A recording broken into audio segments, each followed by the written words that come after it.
All right, welcome, guys. So today we've got Dr. Eric Helms on the podcast, and he's going to be talking about how to utilize RPE in strength sports. So first off, Eric, I want to say thanks so much for jumping on, man. It's really excited to have you here. I've listened to a lot of your stuff and read a lot of your papers and just kind of work in the past. So it's really cool to be chatting. Can you just give yourself a quick introduction for the people who maybe aren't familiar with you? Yeah, for sure. Well, first off, thanks for the kind words. Thanks for having me on. Honored to discuss all this fun stuff that I spend way too much time discussing, but I just seem to not be able to get enough of it. Yeah. So about me, yeah, I'm first and foremost a lifter. I think that's how it started for me back in '04, and quickly found myself, as I often do, with something I like, relatively obsessed, and it becoming the focus for me for a career, intellectually, and pretty much every aspect of my life. So became a personal trainer a few years after I started lifting, as most people probably would recommend not to do. I did it, made a lot of errors, but got better from learning at the expense of my clients. Sorry, everyone. And got into competitive natural bodybuilding, powerlifting, and other strength sports. Got into coaching. Fast forward to today. I am a co-owner with my four other partners of 3D Muscle Journey, where we provide support and evidence-based content to the drug-free lifting community. And I'm also a contributor to Mass, along with Greg Knuckles, Eric Trexler, and Mike Zerdos. I've got some books, and I am also a research fellow at the Auckland University of Technology, looking at strength and physique sports science, mentoring masters and PhD students. And I did my PhD and my second master's here at AUT in New Zealand. So researcher, coach, content creator, guy who likes picking things up. That's kind of me. Yeah, and you did your PhD in utilizing RPE as well, which is one of the reasons why I was so interested in having you on the episode. So I think maybe we should just kind of start out by giving like a little bit of a base framework. So like, what is RPE? Where did it originate, and kind of how did it evolve into being utilized in strength sports in general? Great question. Yeah. So rating perceived exertion with a quantitative scale first was happening in the right about 50 years ago. I think the first publication was by Borg, as we say as Americans. It's probably pronounced Berge, in 1970. And the first scale was a 6 to 20 scale, and it was used primarily in like incremental aerobic tests. And the reason why it was 6 to 20 is it loosely represented heart rate from like 60 to 200, from resting to max. And over the years, it was validated, shown to be reliable, and used in other modalities. In the early 80s, the CR10, the category ratio Borg scale, was created because it's a little more intuitive, and not everything is about heart rate. And that's where probably the most common usage of RPE is, at least in exercise science, not necessarily in powerlifting, of giving a general RPE score of 0 to 10. And this has changed and been utilized in multiple ways over time. In the early 2000s, something called session RPE was created, which takes the same CR10 scale, but after you're done with your entire training session, 15 to 30 minutes afterwards, you ask, how was your workout? And that's supposed to represent the overall difficulty of like the global perceived exertion of a training session. A few years later, our very own powerlifting golden boy, Mike Tuchscherer, created reactive training systems and wrote his book about that. And he conceptualized using RPE as a way of specifically rating sets in heavy weight training. And he was ahead of his time in that one of the ways he would rate that difficulty was, instead of giving this subjective descriptors like hard, very hard, things like that, as you got higher on the RPE scale, closer to 10, he started using repetitions to failure. So a 7 RPE was, you think you could do 3 more reps. An 8 RPE, you could do 2 more reps. A 9 RPE, 1. And a 10 was the most you could lift for 1 rep. And the reason why I say he was ahead of his time is that in 2012 was the first publication I'm aware of where someone looked at how good are lifters at gauging how far they are from failure. And this is a study by Hackett where they compared the original CR10 scale versus just saying how many more reps you think you can do. So just like a raw RIR, repetitions in reserve, or raw repetitions to failure. And bodybuilders performing multiple sets of bench and squat. And they found that, and this has actually been shown a few times in the research, that even when going to failure, when people use the CR10 Borg scale, they will sometimes rate a set to failure as an 8 or a 9 RPE. Now, this seems really counterintuitive if the first time you heard of RPE was from like the Mike T style scale, because how could it be any harder? You did as many reps as you could with the load that's on the bar. And the thing is because the scale is subjective, because what might be perceived as very hard or hard by someone who has a different resistance training background, no resistance training background, maybe they're a runner or something like that, is very different than someone who got introduced to RPE through kind of the Mike T line of inquiry and style of rating RPE. So someone might go, yeah, that was my 5 RM, but it's not as hard as running a marathon. So when I compare the two in my head, I'll give it an 8.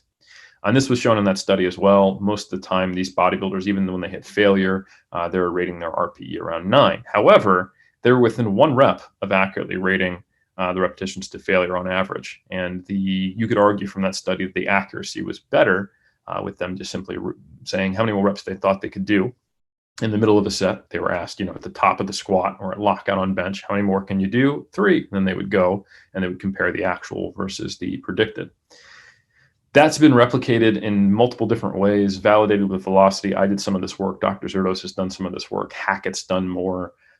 Steele and Fisher have done more. And Colby Sousa has done more under Dr. Zerdos. And over time, we've seen that the more trained you are, the more accurate you are at rating your distance from failure. And there are about 3 studies now that show that rating a kind of traditional Borg RPE can result in these sub-maximal ratings despite going to failure. So that's why I say he's ahead of his time. And that initial book that Mike T wrote and what he started with RTS back in 2007, 2008 is what spurred myself and Dr. Zerdos and others to pursue this line of inquiry, which is still going on today. So that's kind of the timeline of that research. And so what was it about RPE scale in particular that made you want to pursue that specifically for your PhD? Yeah, so, I was interested in looking at programming and periodization for my PhD.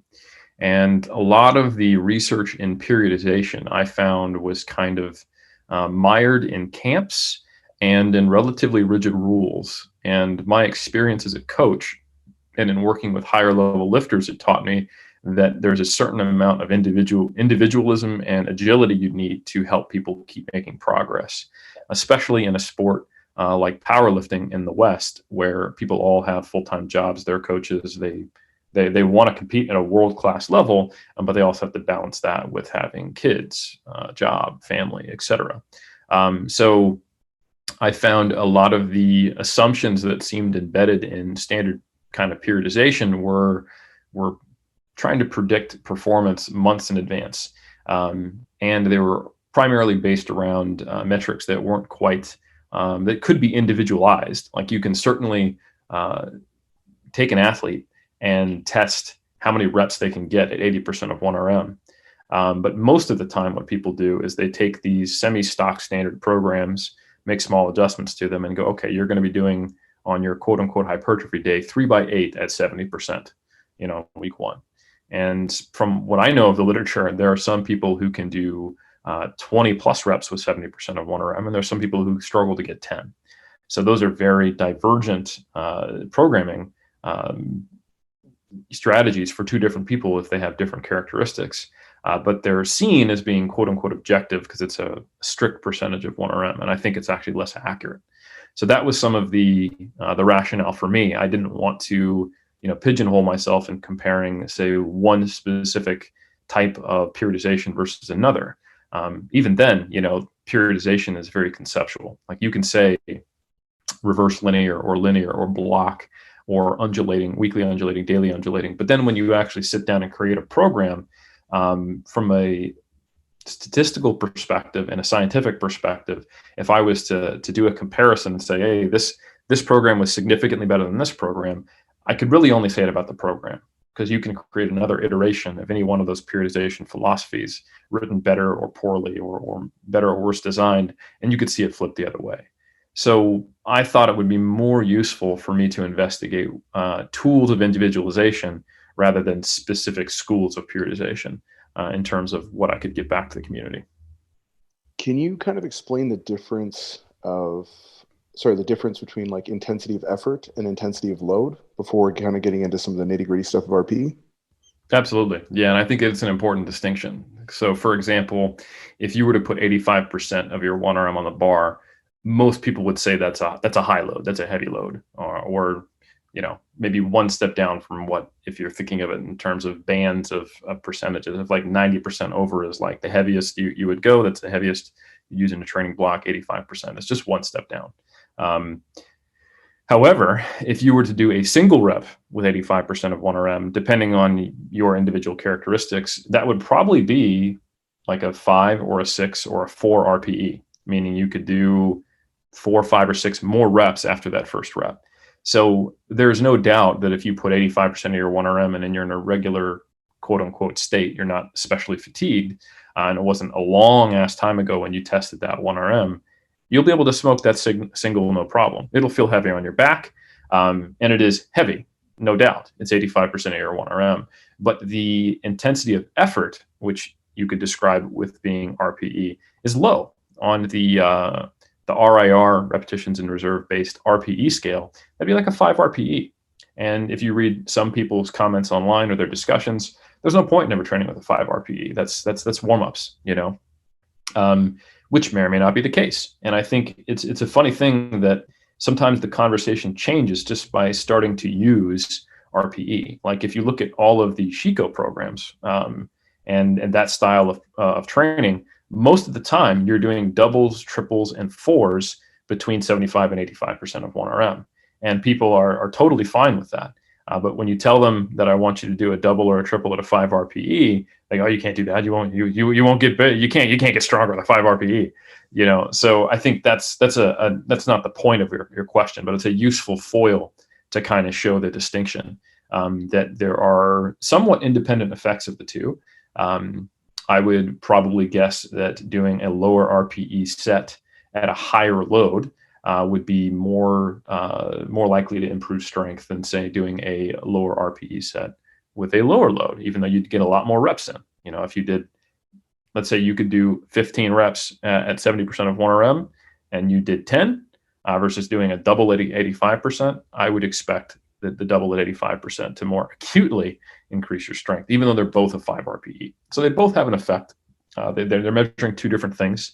One is how much effort could you have put into a set at a given load, and the other is just describing the load. So, yeah. That's so funny, actually, that you point that out as far as the whole Chico thing goes, because that definitely is like exactly how people tend to frame it. But I don't know. I honestly think a lot of the conversation, why there's a lot of disagreement, is because I don't know that people are accurately rating RPEs sometimes, Like I've heard people say, oh, that's a 7, so it's not that bad. And it's like, in my opinion, if it's really a 7, like 3 reps shy of failure is super hard, like super freaking hard. 8, 9, and 10, those are all really, really hard. And I don't know. Sometimes I just think that it kind of gets dismissed. It's like, 4 reps away from failure. That's not that bad. I'm like, if you're actually 4 reps from failure, that's still really hard. Like 7 RPE is still super hard. And I don't know. That's a conservative opener, right? Yeah, for sure. Like, yeah. What are some of the pros and as well as the common criticisms of RPE over like alternate approaches to prescribing, training intensity? Yeah, I think you're. I would say it's not even a tangent based upon the question that you just said, that people are not accurate. That's the biggest con. That's the biggest critique. However, I tend to find that critique falls relatively flat for me because there's not often a logical counterpoint to it for what you're supposed to do instead. From my perspective, like I said earlier, my rationale for utilizing RPE and studying it was because the current methods we use are not accurate. We have studies showing that if you take people with an endurance training background versus a strength training background, there might be a 60% difference in how many reps they get on leg press at 80% of 1RM. We have studies where if I told you the highest rep and the lowest rep that someone could get at 70% of 1RM, it'd blow your mind. It's 6 and 29. Now, of course, those are multiple standard deviations from the mean. Most people are going to be between 10 to 20. But the idea of RPE being flawed because people are 2 to 3 reps off, when I know that there's a chance if I give you a raw percentage, you could be 10 reps off, to me, seems like an improvement, not a bug. I also think that people forget that RPE exists whether you track it or not. It's kind of like, your foods have macros, even if you're not doing, if it fits your macros. Like, you are a certain number of reps from failure every time you train. And, if you followed a percentage 1RM based program and it was, Shico-esque, yeah, you're going to be training at, 4 to a 7 RPE 90% of the time, unless you're fatigued or peaking. And that wasn't a problem then. It's probably not a problem now. So I think another one of the critiques, which I do think is valid, is exactly what you pointed out, and that a less experienced lifter who hasn't been using RPE much is probably going to underrate their RPE. They're going to be short of what they think they are. They think they're at a 7, they might actually be at a 4. And this has been shown multiple times in the research that as training experience increases, you start to get more accurate. This was shown really nicely multiple different ways. So Fisher and Steele did a paper where they broke people up into being novices, having 3 months of experience, 6 months of experience, 1 year, all the way up to 5+ years. And then they would have them, they'd allow them to use their training log, and they would go through all these different machines. So not just squat, bench, deadlift, but various exercises in the gym. And the investigator would ask them, how many reps do you think you can do with this load? And they would guess based on their experience and how they felt that day. And they would do it. And you could see this very linear trend that when you got to being 5+ years more experienced, when you went to failure, you were within 0 to 2 reps most of the time on your accuracy, while it was more like, 5 reps short when you were a novice. We've seen, the same thing measured in different ways, looking at, the correlation between velocity and RPE and novices versus experienced. Higher RPEs correlate more to slower velocities the more experienced you are, meaning that you are actually getting closer and closer to failure, because velocity slows as you're getting closer to failure. So there's numerous ways of looking at this, but when you start looking at studies on powerlifters or on bodybuilders or on people who have 5+ years of big training experience, you see it's pretty damn accurate. So that is a valid critique. But the counterpoint is that when you've only had a couple of years of training underneath your belt, do you need to be training to a 3, 4, a 2, a 0 RIR most of the time to make progress? And the data we would have would suggest no. Most of the research we have on training to failure is in, the same populations we have in the research, which is mostly like reasonably trained college students. Some of it's on athletes, some of it's on well-trained people. And the funny thing is that the more trained you get, the less necessary failure probably becomes, because you can actually get pretty close to failure and do a lot of, you really induce some fatigue. Like you said, for you, an experienced lifter, a 7 RPE is no joke. It's because you're actually at a 7 RPE. So, the requirement for how much stress you have to put forward, you could argue, probably goes up with training age. I think since a novice or an intermediate can make some pretty good progress being well short of failure and doesn't need as much stress per set, I mean, of course, it depends on volume and frequency, that it's not a huge problem. And it's also not something that's static. I think using RPE should be seen as a skill to develop. So those are kind of the cons with my counterpoints. Some cons that I don't have counterpoints to, where I think it's probably just not that useful, would be in people who find themselves agonizing over the number.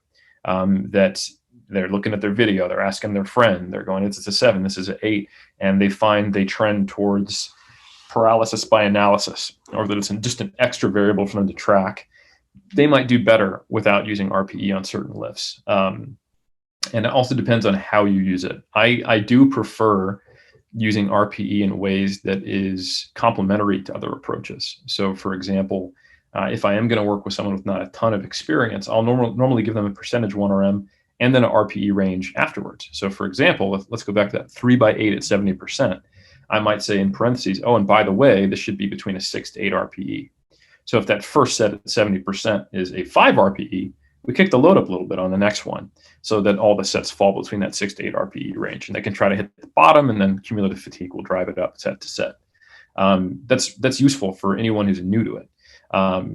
Another way to do it is to kind of, for more experienced lifters, is to have an idea of the number you're trying to hit based on previous sessions. So for example, if you're in a peaking block for a meet and it calls for a single at 8 RPE followed by back off work, you'd probably look at your training log and see, okay, what was the heaviest single at 8 I've hit up to this point in this block? Let me go up 2.5 from there and see how it feels. You might be a little fatigued. It might be 8.5, or you might have gotten stronger than you expected from that point. And hell, you hit a 7 or 7.5. Great news, right? In either case, you could estimate a 1RM for that number based on assuming your RPE calculation is correct and do your back off work from that.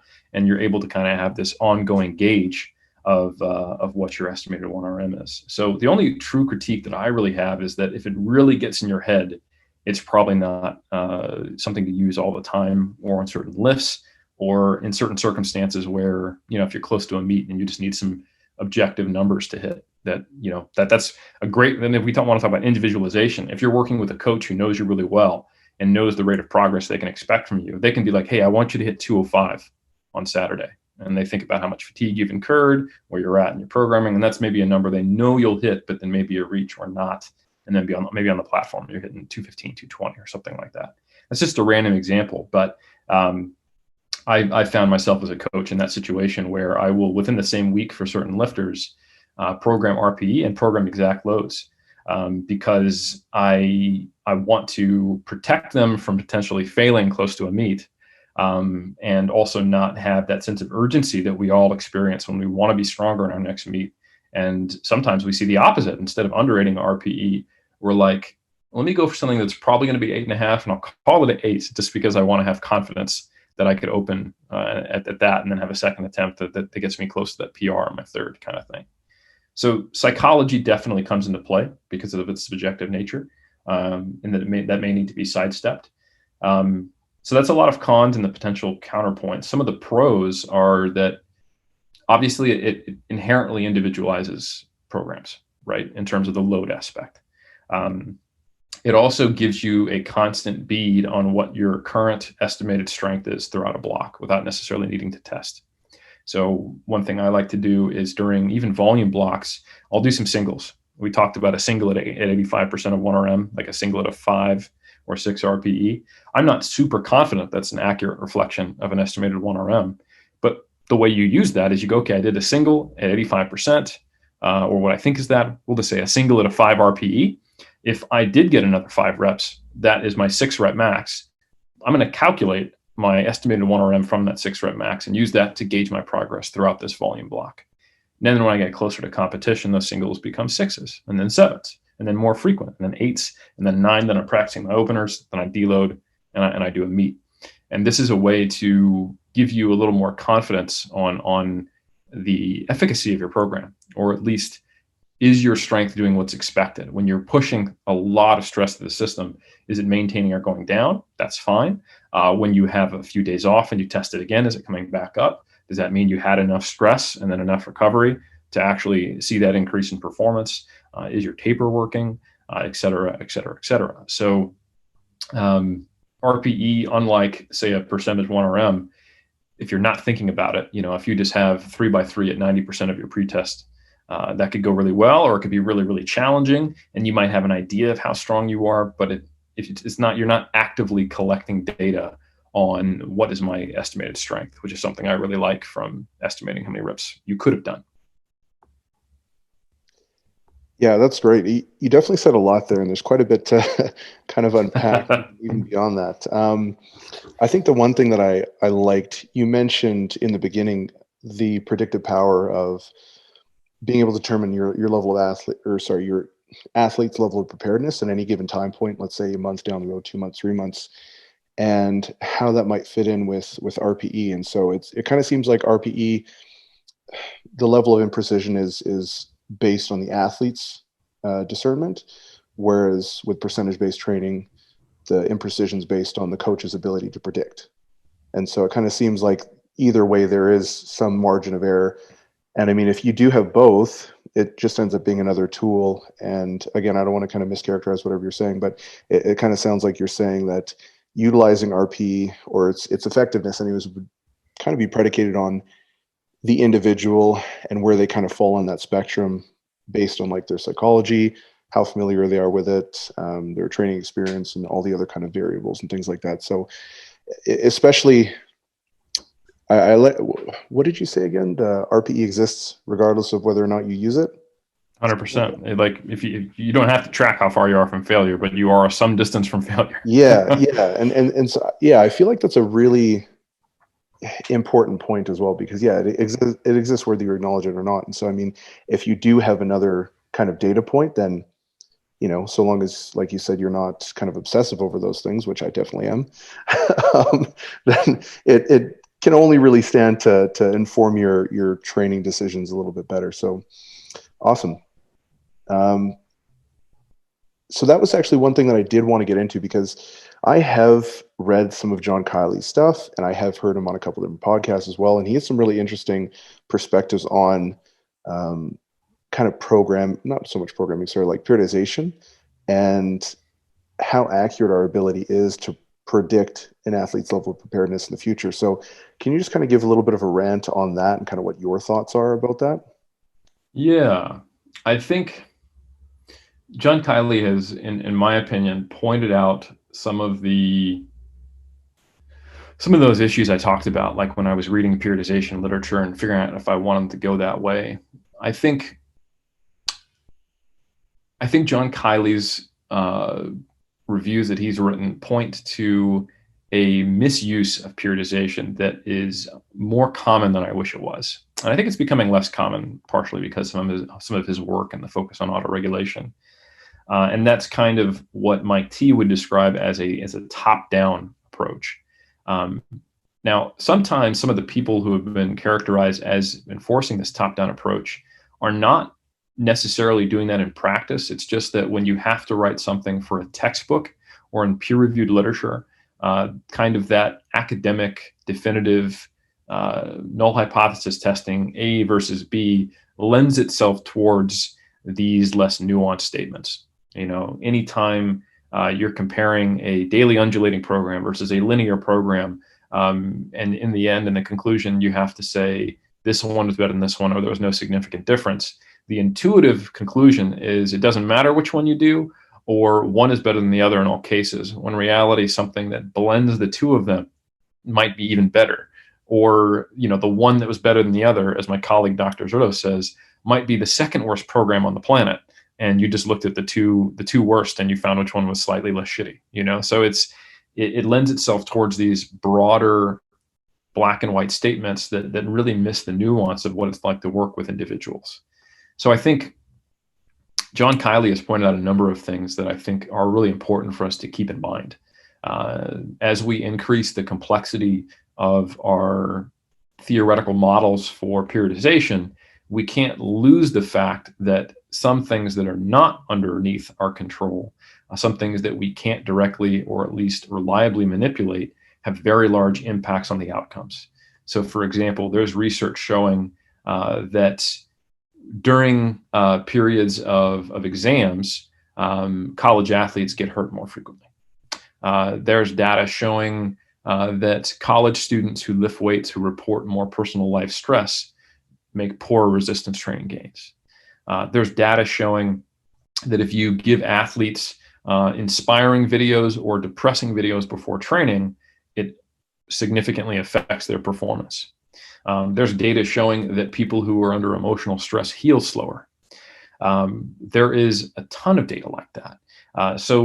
And those are just kind of like the emotional, psychological aspect, not to mention the fact that the amount of sleep, nutrition, hormonal cycles, especially in women, and other factors that are outside of what you might put on a spreadsheet can all impact performance.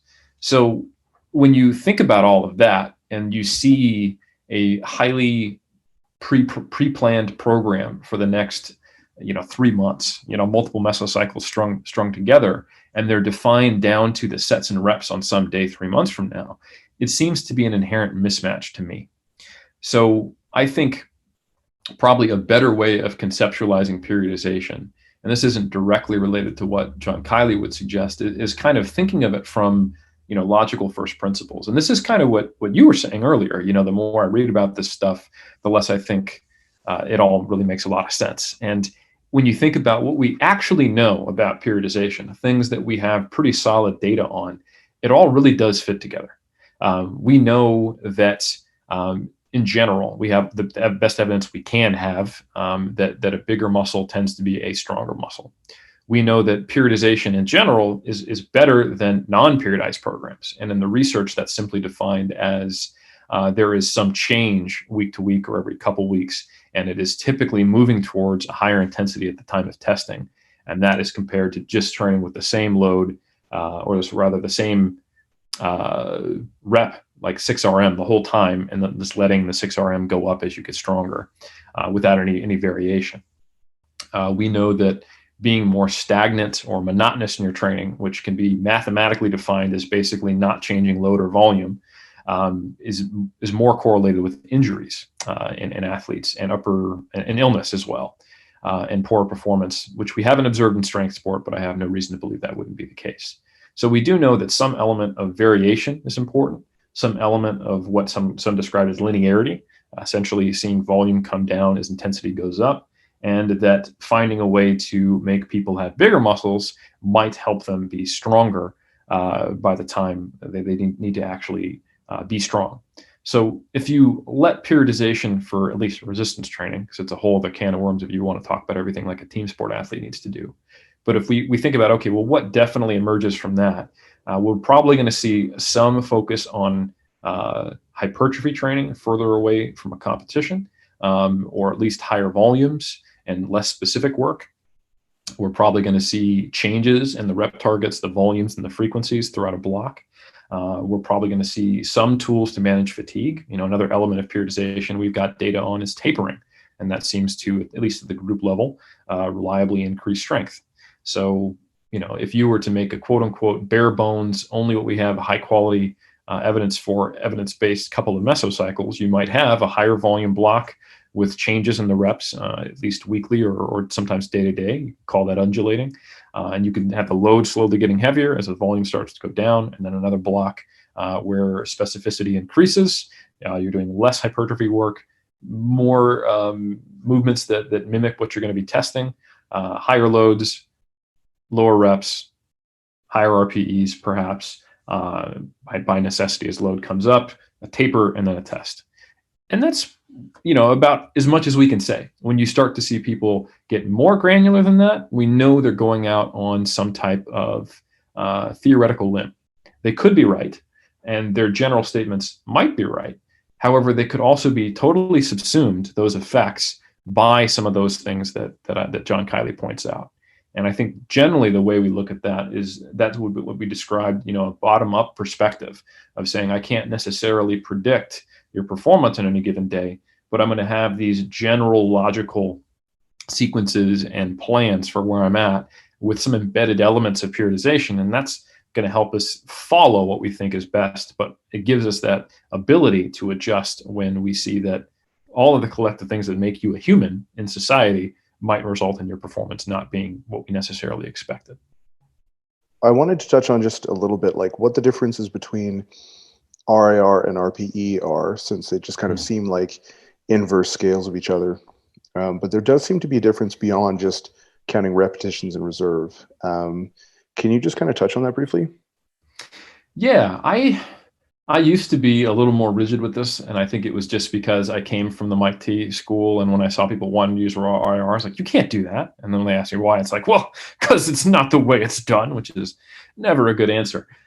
So I'm much less against the idea of just using raw RIR, and most of my protestations were pretty weak previously. So and I'll give you them just so to see people can consider how to prevent these potential pitfalls. So if you look at the scale that Dr. Zerdos published and that I was a part of and used for my my PhD, which is very similar but not exactly the same as Mike T's original scale. The ratings for RPEs 1 to 4 are subjective. They're a lot similar. They're a lot more similar to like the Borg CR10 scale. It's like very light effort or light effort. And that is specifically because the data suggests that you are less accurate at gauging your RPE, or rather your RIR, the further you are from failure. So saying I have 7 reps in the tank is kind of the same as saying I have 6 reps or 10 reps left in the tank. You don't really know, even relatively experienced athletes. So maybe don't make up a number that's super inaccurate. You just say that was a light effort. Or if you're even further, you say that's a very light effort. And that's one thing that I like about the scale that RIR doesn't have. When you rate high RIR, you are giving a specific number, but you shouldn't have confidence in it. While if you're, say, 2 RIR, you can have a lot more confidence in that being, a smaller bandwidth of error compared to when you say 7 or 8 RIR. Another thing I like about the RPE scale is that there are 0.5 values. So, we were talking about like openers, for example, with a 7 RPE. There's a lot of times where a second attempt or a third attempt, you could not do a second rep, but you can add load. And I think that's a very common thing. You see a kind of grindy second attempt, and depending on how the absolute strength of the athlete, you might only go up 2.5 or 5 kgs on the third attempt. I really doubt most of the time when you barely make your third attempt with a 2.5 kilo jump, that your second attempt, you could have done a double. Not going to happen, right? So what do we describe that as? It's not a 10. You could have done another 2.5 or 5 kilos. And that's what we describe as a 9.5 on the RPE scale, saying I couldn't have done another rep, but I could have done a little more load for the same number of reps. So you can get around that with raw RIR just by giving a 0.5 value. I think I could have done 1.5, more reps, and I think that's useful. Essentially, the 0.5 values on the scale are describing uncertainty too. So for example, a 7.5 is going, I definitely could have done 2 more, and I think I would have had a shot at that third rep, but I'm not sure. I probably wouldn't have attempted it without a spotter.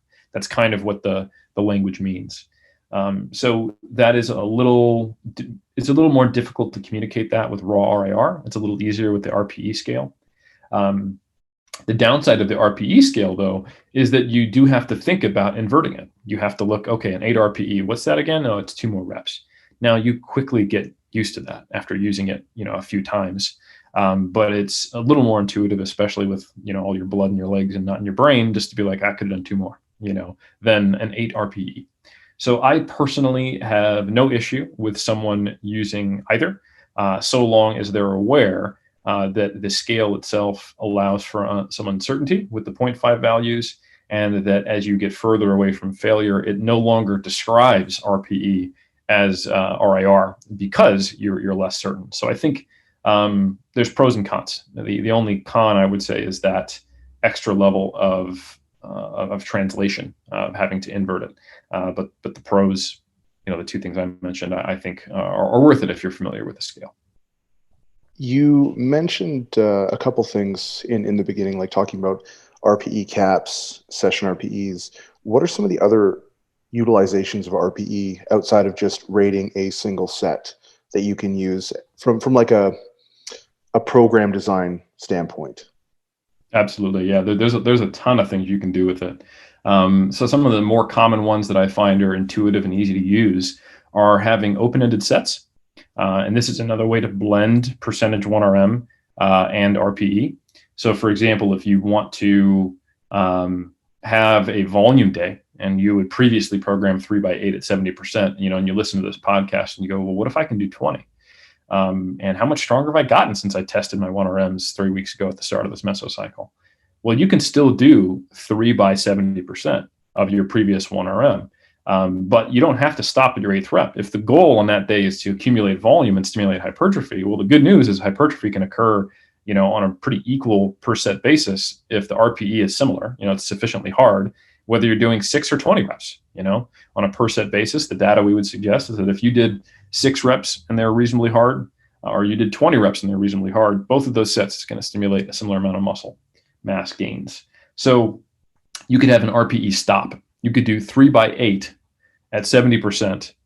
You could do 3 sets at 70% to an 8 RPE. Let's say that's what you wanted to stop at. I think that'd be pretty brutal. I probably wouldn't have it be like an 8 RPE as for all 3 sets. But let's say, and that's another way to see that you're stronger. It's not directly going to be a good calculation of your estimated 1RM, but if you did, 8, 7, 6 at the start of your block with 70% of 1RM, let's say you're just really bad at reps, and then you repeat that same style of session every Monday. 3 Mondays from now, let's say you go 13, 12, 11, stopping at 8 RPE. Sweet. What was previously your 10 RM is now your 15 RM on that first set. So you can have an open-ended number of reps stopping at a certain difficulty. That's one way to do it. So you can set an objective load that is always the same percentage of your estimated 1RM. Another way I like to use it is when you do those singles, your back-off work can, instead of being an RPE target, it can be a percentage of your estimated 1RM. I do that a lot myself. So in a peaking block where I'm closer to competition, I'll do singles anywhere between a 5 to a 10 RPE, depending on how close I am to competition. And then I'll do, say, 3x5 or 3x4 or 3x3 at like 80, 82, or 85% of my estimated 1RM for that day. So my back off work will fluctuate by 5 kilos on any given day, depending on how strong I am and what my estimated 1RM is. But then I don't have to worry about RPE on my back off sets. I know that I can do, as many as, 6 or 7 reps at 85% of 1RM. So a 3x3, even if I'm fatigued, for one, if I'm fatigued, my 1RM will be estimated as lower. So it'll automatically scale. And I can always get a triple at it. So that's another useful tool I find, is that the RPE is only on the top set, and then it's a percentage of the estimated 1RM afterwards without an RPE. Another great way to use it is for a session RPE, which I talked about earlier. There's actually a lot of data on session RPE, which is where you rate the whole session, not using any kind of concept of RIR, but just the global difficulty of the session. And there's data showing that if you don't rest as long, you have a higher density of training, it'll drive RPE up. There's data showing that if you use higher loads, it'll drive RPE up. There's data showing that if you do more volume, it'll drive RPE up. There's data showing that if you go closer to failure, it'll drive the session RPE up. So it is a really good sensitive gauge of just how hard was that and all the things that can make it hard. So sometimes when I program, what I'll do is I will have a session RPE in mind for each one of the sessions. So if I typically program in kind of like a, hard, easy, hard, easy, hard, easy style, so that we get some good work in that is allowing recovery for whatever's coming next. So if I have a hard squat and bench day, maybe we have like a deadlift practice day and then some hypertrophy work. And then the next session, we can do another, hard squat and bench session, take a day off and then come back and do hard deadlifts, something like that. So I'm always thinking about that. And to ensure that what I think is easy or hard is perceived the same way by the athlete, I can get a session RPE. So if I think the session RPE is a 5 out of 10 and they rate it as a 8 out of 10, then that tells me that I have unrealistic expectations of them, or they're carrying a lot more fatigue than I thought. And it allows me on a truly day-to-day basis to gauge if what I'm anticipating they're going to experience is the same as what they're actually experiencing. So that's a very valid tool. It is a slightly different scale. If you look at the Borg RPE scale, the CR10 one that's used for session RPE, 5 is considered hard. 10 is considered maximal, and very hard is like 7 or 8. So a lot of the times your program is going to be between like a 4 and a 7, but you don't have to use that. I think the concept is probably pretty useful. You could use whatever scale you want, 1 to 5, 0 to 10 without those same attachments. So long as the person knows it and you know it and you're on the same page and speaking the same language, as a coach, you'd be able to use those modifications. So those are the ways that I use them the most. I will use open-ended sets with an RPE stop. I will use a single with an RPE with back offsets at a percentage. I'll use session RPE. And then what I mentioned previously, for people who are getting used to RPE, I will use percentage reps and an RPE range, like that 3x8 at 70%. And by the way, that should be between a 6 to an 8. That's also the way I run a lot of the studies at AUT, because that helps the person set that first load. And a lot of the times, study participants haven't used RPE. And if I want to get a little more confidence that the effort is sufficient in these studies. I've got my research assistant, and then I've also got the study participant who are trying to gauge if they fell within the RPE bracket after that first set, which is an objective 70% or whatever of their pretest 1RM. So those are useful.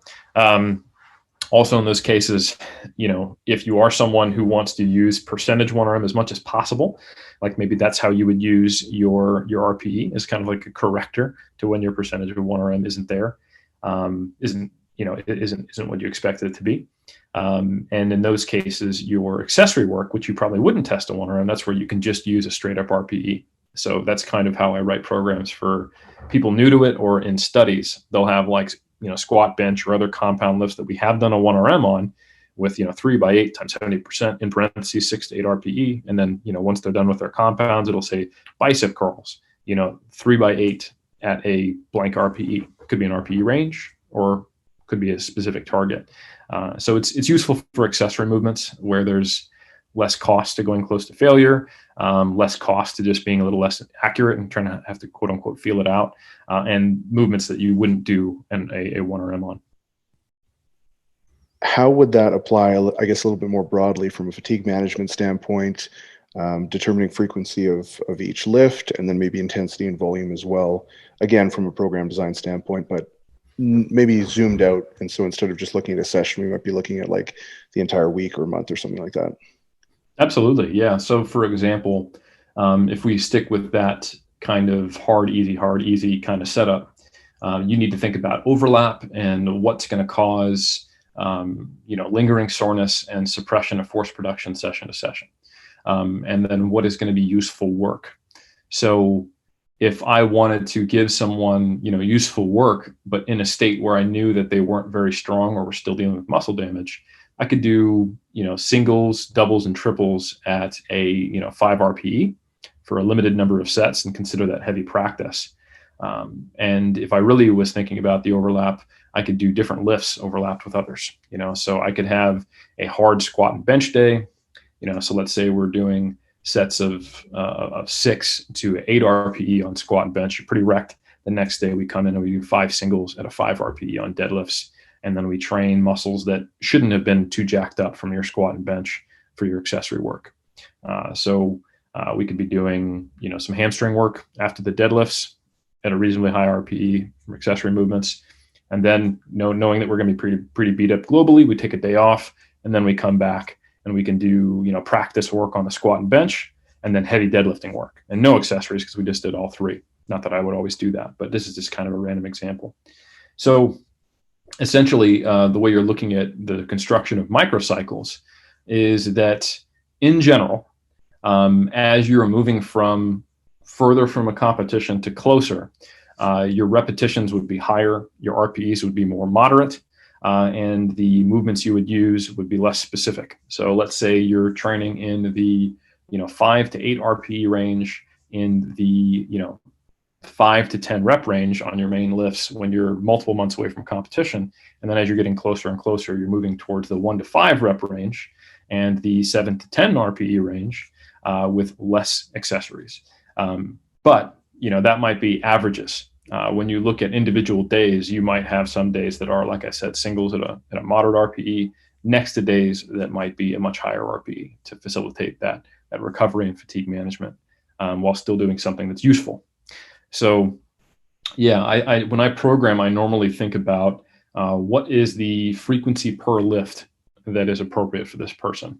And then I work from there. So if I have let's say a 3-2-1 frequency on the squat, the bench, and the deadlift. So they're, a 2-3-1. They're squatting twice a week, benching 3 times a week, deadlifting once.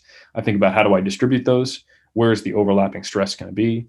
And when there is overlapping stress, that's when I will make it an easier day and make it like heavier practice, coinciding with lower volumes, lower reps, and moderate RPEs. And then depending on if we're further or closer to competition, those other days will look more like volume work or more like, heavy work or more like in a peaking block, working up to something damn near a max. So I think I think what people sometimes do is they go, no, I don't do periodization. I do autoregulation. And I think that paradigm is difficult to figure out what you're supposed to do I think it is probably much better to think of autoregulation helps me adhere to the intent of what my periodization plan is, and helps me adjust when it's not going the way I thought it was, so that I can change future blocks. So, your volume block, if you were not using an autoregulatory strategy, you might find that it pushes you way too close to failure, is really beating you up, or that it's too easy and it's not actually sufficient to stimulate, the workload capacity and hypertrophy changes you want. So you would do things like assigning appropriate RPE targets, or open-ended sets with an RPE stop. And that would allow you to I think sometimes people think of RPE as holding me back, but sometimes it allows you to push yourself where you do have the capacity to do so.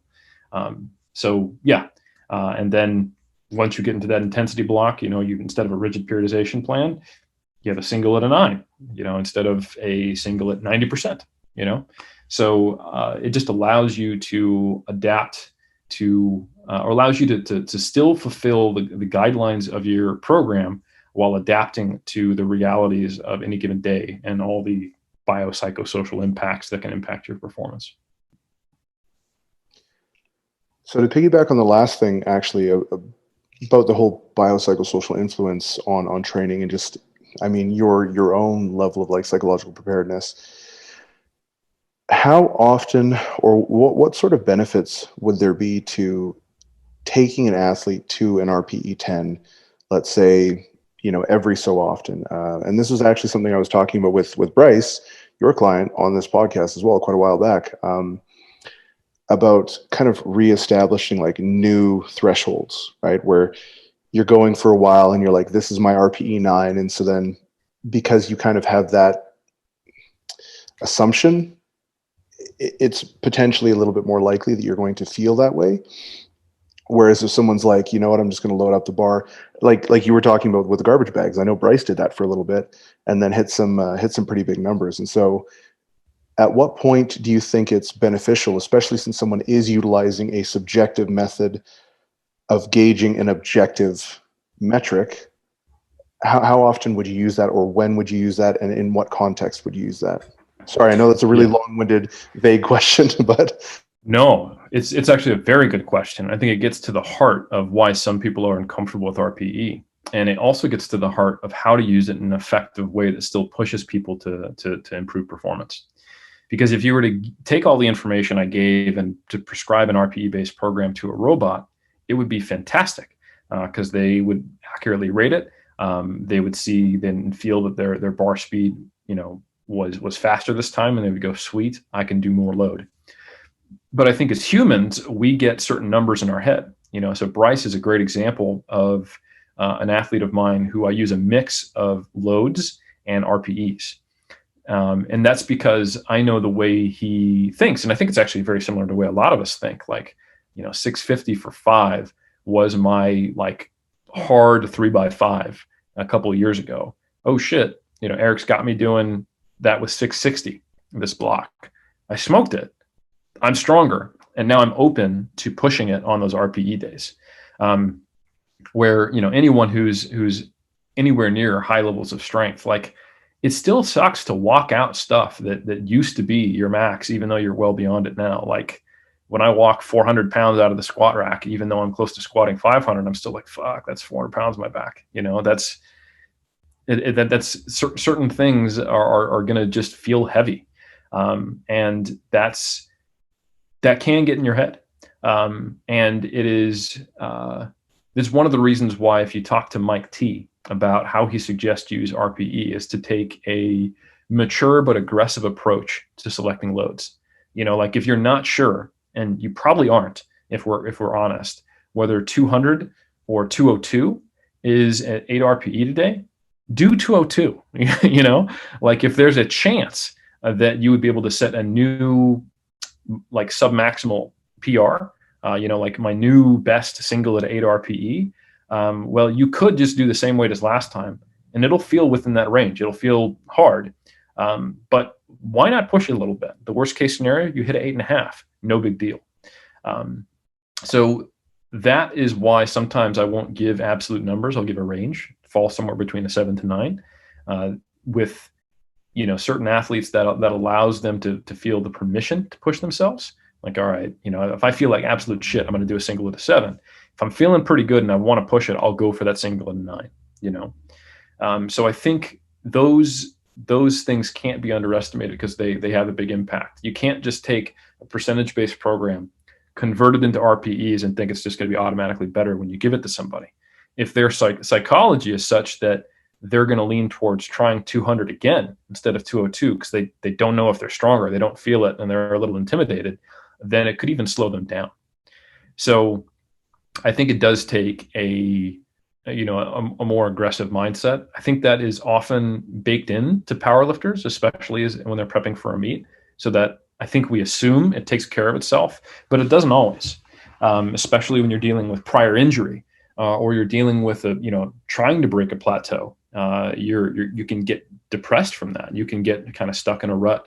You can have tried to break the PR, that plateau so many times and failed that now you're afraid of experiencing that pain of failure again, of being like, fuck, I haven't hit a PR in 3 months. And I'm actually, part of me is scared of trying to, because if I don't do it, then that's just another failure lumped into my psychology. So I think you have to acknowledge that. So that is why I do recommend using some of these blended approaches and thinking about the psychology of yourself or your athlete if you're going to use it. That's why I think things like AMRAPs to an RPE or even to failure, or like you talked about with the initial question, training to 10 RPE is useful because when you tell someone to go to failure, they got to keep going. You're asking them to push the boundaries, push their limits. And one bias that I'm aware of is that I started training in a time that was a slightly different culture to what the training culture is now. I mean, there's a lot of similarities, don't get me wrong. It's not like I look at the 70s or 80s or 90s and go like, lifting was totally different back then. It wasn't, from talking to those people. But for example, I have met some young men and women who started training and got my books very early on in their career. And they have been training with RPE for most of the time they've been lifting, even from a very young training age. And that is a kind of blows my mind, because for me, I started training to failure because that's just what you do. That's what you did in like the mid 2000s. That was kind of the assumption. If you were in the gym and you did a set and you stopped when the bar speed hadn't slowed down, your training partner would be like, no, you got more. And now that's the assumption sometimes, and depending on the training situation you're in or the community, they'll be like, oh, they're training submaximal on purpose. Where previously, like what I grew up with as a young lifter was, you didn't know that you needed to do more or you needed to push. I'm here to motivate you. So I think some of the perspectives I have when people are like, I'm not very good at gauging how far I am from failure. I don't get that. That's not a problem for me. I'm very good at gauging how far I am to failure because I trained to and passed it for like the first 2 years I trained. And I think that is probably not the ideal way to train, but it's how can you expect to push near to your limit if you don't know what your limits are? And considering the whole goal of training is to increase what our limits are by getting stronger, or getting better at whatever performance metric we're trying to do, that means we need to be testing that boundary every once in a while. I think that's the value of getting on the platform. I think that's the value of maybe actually testing your 1RMs, even though you could derive it as an estimation from a single at 8 RPE. That's the value of doing AMRAPs. That's the value of potentially doing a block of failure training. And I do prescribe those. I think that's valuable. You just have to know what you're getting into. You've got to drop your volume a bit. You have to adjust the frequency. You have to think about what movements do I want to do failure on? Do I want to do it on the comp lifts, or do I want to give them like a pause squat or a pin squat or something that doesn't put the same absolute load on them? And then think about how to use failure training in a way that actually facilitates learning rather than just really grinding the lifter down. So I 100% agree that you do need to have some training that pushes the limits, because that is the goal of training. And if we're going to be using a subjective scale that asks you to rate how far you are from the limit, if you haven't been there, that's more difficult to do. It's funny how sometimes when you get under a bar, like you were saying, right? You get under a weight, and I know Ed Cohen says like my 100% feels like your 100%, but I completely disagree, right? Like when I was a little weaker, unracking my rep, like, 95% was hard, but like the stronger you get, like now unracking 80% for me is like, oh man, this is heavy. Like it moves well, but I feel my spine compressing. You know what I Yep, mean? And so I it's do. like I really disagree with that. And I don't know. I used to train to failure pretty much all the time before, and I got really strong before I got really injured. And then after, when I was like, okay, I gotta take care of my injuries, I found it was like a little too conservative. And so now I have this like weird balance where literally exactly what you said. I'm like, I select a weight and I'm like, okay, I need to hit this number. That's what I think I can do. That's what I think is like pretty aggressive. And then I'll add like 10 kilos on top of that because I'm like, I might be being conservative, and then it's like spot on pretty much. Um, and so it's kind of funny, yeah. Like depending on the person, like I find a lot of my male clients sometimes just take stupid jumps. So like, yeah, I took 550 for a single and it felt really good, and so I added another 70 pounds, and I'm like, what? Like, by the way, that's a true story. That is a true story. And I was like, what? What are you talking about? Like, why? What? Because his previous jump was from 530. So he went from 530 to 550, thought it felt good, and then added 70 more pounds. And I was just like, what are you doing, man? Like literally everything that I've ever told you has just completely gone out the window. And so I find sometimes like the guys are a little bit more aggressive, whereas I coach a handful of women who are like stupidly strong, and they're usually a little bit more conservative, more concerned about injury and like being alive past 40. And Hmm. so they tend to make a little bit better decisions, but sometimes on the slightly conservative side. And it's funny actually because I've got one athlete in particular who has probably undershot her like top sets for the last maybe 8 months by about 10 kilos.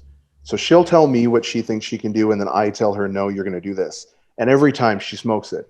And then only recently have I actually seen her estimation versus what I actually prescribe for her kind of coming closer together as Hmm. she becomes more confident in her ability to actually like lift things that she's never touched before.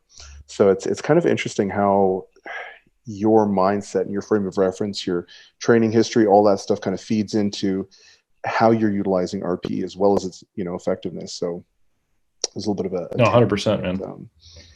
No, like one example I think a lot of people can relate to, deload weeks, right? You you step up to the bar, and this is supposed to be something you can do for 8, and you do like a triple, and you step away from the bar, and you're like, did anyone else see how that was like really fucking hard? Like, what happened? And I have come to realize that I part of the reason why, like, when you're sometimes you do a deload and you're like, I'm doing this because I'm supposed to, you know. But as I've gotten more into auto regulation, I do deloads when I think it's probably a good idea to do them. There are indicators that like they're a little more reactive, and it's a relief when the deload week comes around. It's a different mindset than just doing them every 4th or 6th week or something like that. So now I've got this deload coming up, and man, I can't tell you how many of my lifters echo the same thing. They're like, "Oh, good, whew, I can relax a little bit. I don't have to like be scared all day before I go into my training session because it's brutal." And they get under the bar relaxed, and I'm not mean like completely, but that when you're stepping up to something like you said, when you've reached a certain level of training age, something that is objectively not your max feels heavy on your back, you don't approach it the same way, and then something that's even further away from your max feels super heavy. And I think that directly speaks to the arousal state you have before you go into the session, what your expectations are. So psychology is huge, 100%. And that's even influenced how I program deloads sometimes. Like, keep the RPE high, but just really drop the volume. So they actually think, oh, okay, shit, this is still a set at 8 RPE. It's the only set I'm doing, but I need to think about it. Like, a lot of the times now when I do deloads, I will start with a single at a 7 or 8, and then just have really easy low volume back off work. And I think that allows the person to both get that physical recovery, but but not get psyched out by going into the session and feeling like they got crushed by 70%, you know? Yeah. Yeah. That's also a great strategy, just even for like making sure people don't get like lethargic the Mm-hmm. following week or the following couple of days when intensity ramps back up. Um, so can you just touch on what fatigue percentages are? I know that's kind Yep. of like people have talked about that in addition to like the RPE caps and things like that. But yeah, period. That's it. No, that's a good one, and that's something I investigated as part of my PhD, and something that was a big part of kind of the RTS style training from maybe 5 or 6 years ago now. But I think that's fallen a little out of favor. And the idea is that you would start with a top set, you would work to a target RPE, and then you would auto-regulate the number of back off sets you do using a percentage reduction in load. So as an example, a 5% fatigue percentage would be used, and you could couple that with, say, a set of 4 at an 8 RPE. And let's just say, for ease of math, that was 100 kilos. So you do 100 kilos for 4, that was an 8 RPE. If you're using a 5% fatigue reduction, you reduce the load by 5%.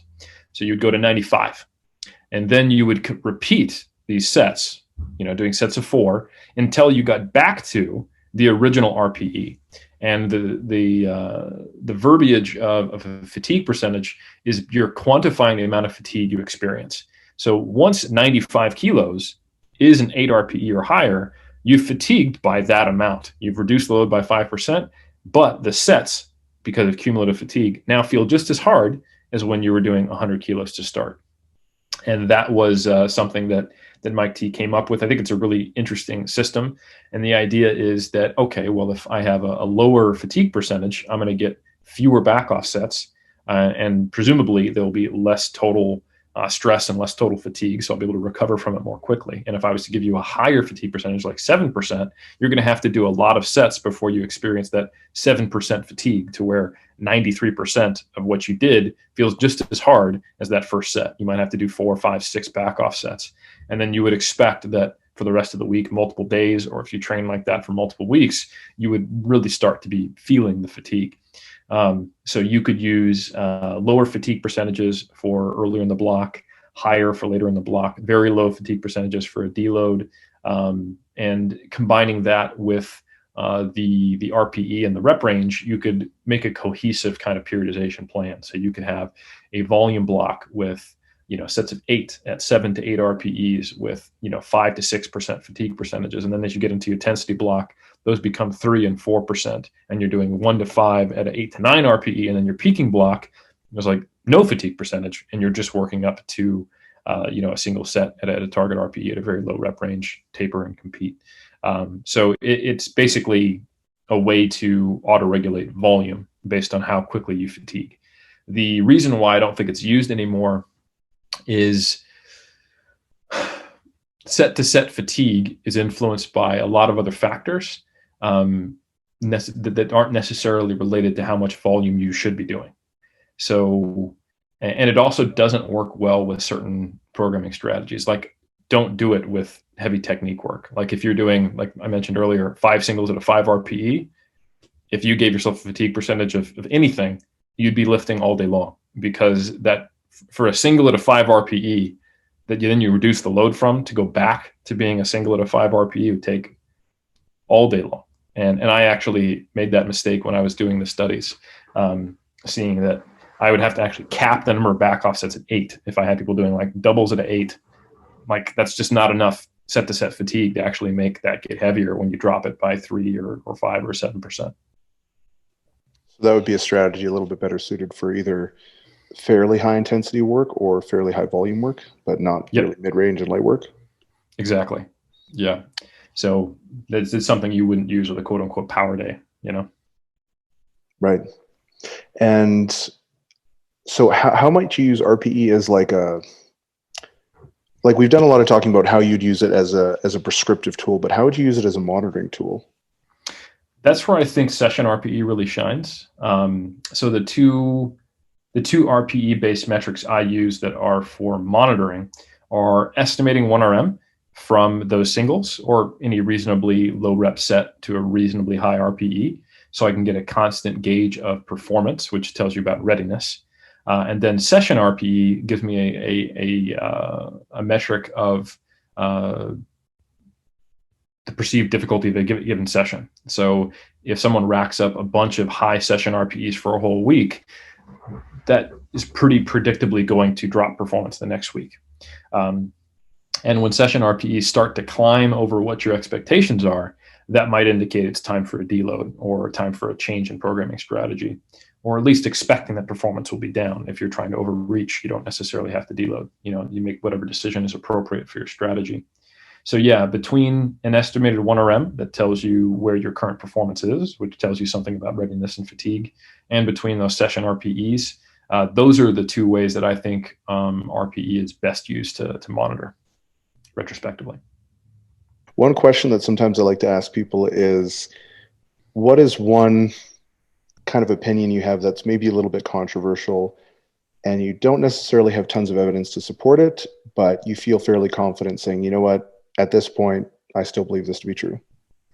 Could be related to RPE or just something completely different. Good question. Yeah, so one opinion I have is that I'm not actually sure that the volume someone needs to do increases a whole lot when they're going from like intermediate to advanced. I don't have any data to cite for that, but I've just repeatedly seen that anecdotally, that you typically, when I've taken someone from relatively novice to intermediate, there is a point where if I want to keep a measurable rate of progress up, we do need to bump volume, and they need to do more and just find a way to do more. But rarely have I seen that be the successful strategy for an advanced lifter to keep progressing, is that we just need to find a way to do more. Normally something else bottlenecks it. And I've seen enough times where reducing volume actually proved to be successful for a relatively high level lifter. And I think sometimes in kind of the evidence-based community, we have this assumption that there's a more or less linear graph with training age and volume that you need. And I think that's true for volume load, just because as you get stronger, your volumes will go up. But if we're talking about like set volume, like the total number of sets you do per movement or for muscle group per week or per mesocycle, I think it actually flatlines pretty early. And you have to get a little more savvy and creative and think about individualization strategies that, I mean, they could include volume, but it might be like cyclical, like body part splits or specialization on one lift at a time. I haven't consistently seen, okay, we got to figure out how to do more and not die, be the solution at a high level. Yeah, I'd say that makes sense. Like, I obviously do quite a bit more volume than I did previously, but I would say that it's more relative to volume load than, like you were saying, sets and things like that. Yeah, no, that makes sense. So I want to be respectful of your time. And so where can people find you? Well, first, just want to say huge thanks for having me on. It was a great discussion. I think you asked a lot of really good questions that covered the full gamut of stuff related to RPE. So yeah, you guys can, I mentioned that I have books. I've written extensively about training for anyone who's interested. You can check out muscleandstrengthpyramids.com to really read all of my training and nutritional ramblings. I also regularly contribute. I'm one of the co-founders and reviewers for MASS, Monthly Applications in Strength Sport. Both myself and Dr. Zerdos are contributors to that, and we've done a large amount of the very early stage field of our RPE-based research. So we've written a ton about RPE. We've done videos on it, so that's a good place. That's a subscription-based, research review, so that may or may not be your jam. But if you want more regular content that's related to this stuff, check out the Iron Culture podcast that I do with Omar. We talk about everything related to lifting, a lot of things related to autoregulation. We've had Mike Zerdos, John Kiley on the podcast. And then if you're into anything natural bodybuilding, check out 3dmusclejourney.com. That's a good one-stop shop. There's links to our podcast, MASS, my books, as well as our blog. And then for more kind of, I'd say daily content, but I don't post daily, you can check me out on Instagram at Helms3DMJ. Awesome. So all of that stuff is going to be linked up below, guys. Make sure you go check them out. If you like this episode, make sure you go and follow Eric as well as myself. Like I said, all the links are going to be below. And also make sure you check out my YouTube channel. I'm terrible at promoting this, so I figure I'm going to consistently be doing this at the end of every podcast. So Eric, thanks so much for jumping on, man. It was an awesome chat. Good to have you here. My pleasure.